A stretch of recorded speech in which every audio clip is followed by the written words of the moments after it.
DPWH will always prioritize public safety. Always.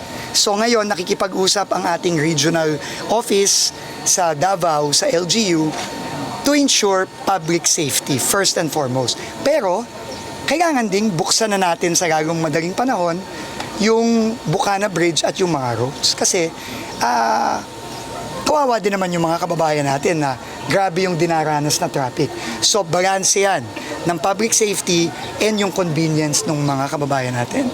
So, yun ang ginagawa nila ngayon sa Davao. Sir, bakit nga po ba hindi nabuksan? Today supposedly, ano po? Bakit po hindi nabuksan? Hindi. Kasi nga, merong questions on public safety ang LGU. So, tayo naman, lahat naman ng LGU, ganun tayo lagi. Whether it's Davao, Maynila, Cebu, kahit saan yan. Public safety is always paramount para sa national government.